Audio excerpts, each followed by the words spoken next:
चल तर बघा मित्रांनो, आजचा आपला चालू घडामोडी सेशनचा तिसरा दिवस. आज आपण काही ठळक चालू घडामोडी पाहणार आहोत जे तुम्हाला समोरच्या एक्झामला कामी येईल. तर 106वी घटना दुरुस्ती अधिनियम 2023. तर यावर्षी सर्वात महत्त्वाचा व जास्त चर्चेला जाणारा विषय जो होता तो महिला आरक्षण. तर बघा, नारी शक्ती वंदन. तुम्हाला माहिती नारी शक्ती वंदन विधेयक हे कशाच्या संदर्भात आहे? तर हे होतं लोकसभेमध्ये व विधानसभेमध्ये महिलांना 33% आरक्षण. ठीक आहे, तर या संदर्भात ही न्यूज आहे.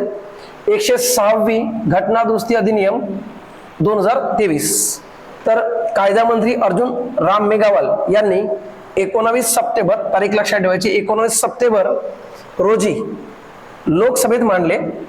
नाव होतं नारी शक्ती वंदन विधेयक. विधेयकाचं नाव काय होतं?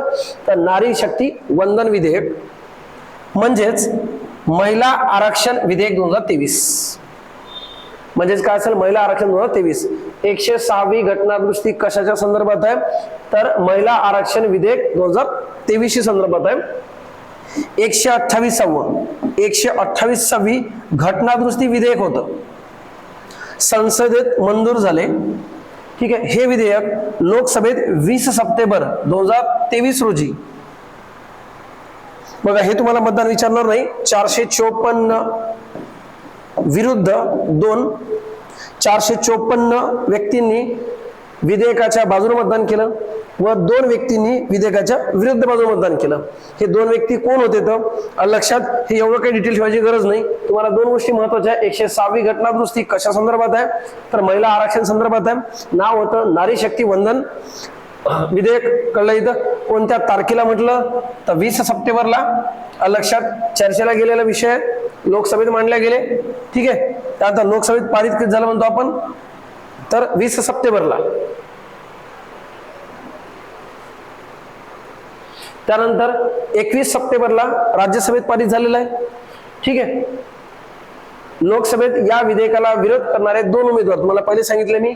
त्यामध्ये खासदार MIM चे पक्षाचे होते 2 खासदार. त्यामध्ये प्रमुख ओवेसी साहेब आणि दुसरे होते जलील साहेब. ठीक आहे, 28 सप्टेंबर 2023 रोजी राष्ट्रपतींनी 128व्या घटना दुरुस्ती विधेयकावर स्वाक्षरी केली. महत्वाचा प्रश्न आहे, तुम्हाला पोलीस भरतीच्या पेपरमध्ये जाणवलं असेल की जे काही 3 नवीन कायदे आलेले आहेत, नाव बदलून कायदे आलेले आहेत, त्यांना राष्ट्रपतींना, तेच म्हणतो आपण ते नागरी संहिता, जे जुने IPC होते, CRPC होते, यांचे नाव बदललेले आहेत. त्या कायद्यांमध्ये काही दुरुस्ती केलेल्या आहेत. यांना राष्ट्रपतींनी मंजुरी कधी दिलेली होती? तर प्रश्न होता, राष्ट्रपतींनी त्यांना मंजुरी कधी दिली? तर डिसेंबर 2023 ला. लागू कधी झाले ते? 1 जुलै 2024 ला. मग तुम्हाला या संदर्भात सुद्धा प्रश्न येईल तुम्हाला की नारी शक्ती वंदन या विधेयकाला किंवा महिला आरक्षणाला राष्ट्रपतीने कधी मंजुरी दिली? तर 28 सप्टेंबर ही तारीख अतिशय महत्वाची आहे. 28 सप्टेंबर 2023. ठीक आहे, तर मित्रांनो बघा, आता महिलांना 106व्या घटने दुरुस्तीनुसार कोणतं आरक्षण भेटलेलं आहे? तर हे तरी तुम्ही लोकसभा आणि विधानसभा, राज्यसभा नाही, विधान परिषद नाही, स्थानिक स्वराज्य संस्था सुद्धा नाही आहे सध्या. तर त्यांना स्थानिक स्वराज्य संस्थेमध्ये आरक्षण महिलांना 73व्या 74व्या घटनेनुसार भेटलेलं आहे. तर 106व्या घटना दुरुस्तीनुसार महिलांना लोकसभेमध्ये आणि विधानसभेमध्ये 33% आरक्षणाची तरतूद केलेली आहे. लक्षात, जे समोर इन फ्युचर मध्ये लागू होईल. ठीक आहे, लोकसभा आणि विधानसभामध्येच. ठीक आहे, याच्यानंतर 106व्या घटना दुरुस्तीद्वारे राज्यघटनेत 3 नवीन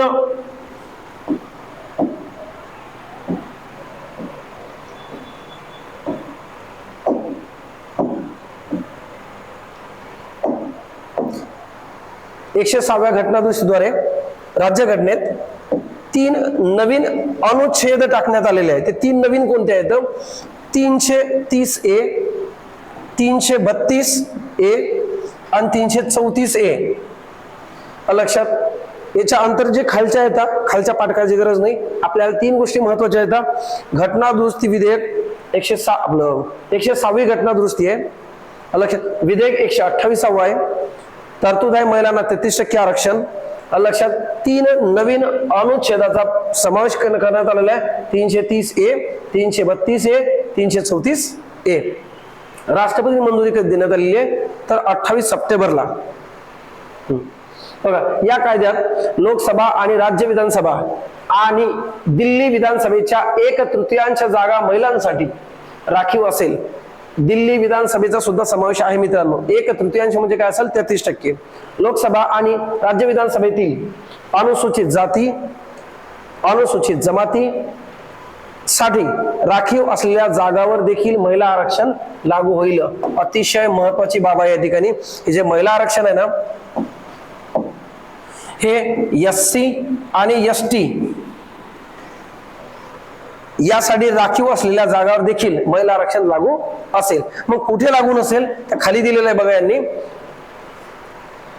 या कायद्यानुसार राज्यसभा आणि राज्यांच्या विधान परिषद महिला आरक्षण तरतूद नाही आणि तसेच OBC महिलांना आरक्षण तरतूद नाही.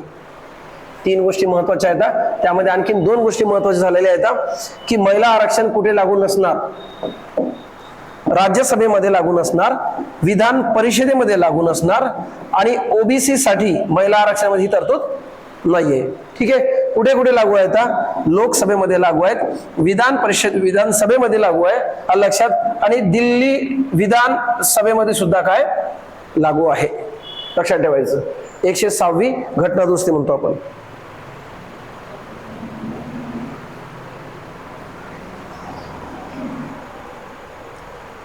समोरची न्यूज आहे संविधान भवन. इथे ओल्ड शब्द लिहिलेला आहे. आपल्याला माहिती आहे की आपली संसदची नवीन इमारत बांधण्यात आलेली आहे आणि त्या इमारतीचं उद्घाटन सुद्धा झालेलं आहे. तो सुद्धा प्रश्न महत्वाचा आहे. आता आपल्या भारतामध्ये एक जुनी इमारत आहे, अनेक न्यू इमारत आहे. नवीन संसद भवन आहे, अनेक जुनं संसद भवन आहे. या नवीन संसद भवनाचं उद्घाटन झालेलं आहे 28 मे 2024 ला. मित्रांनो 28 मे 2024 म्हणतो. 24 की 23 रे?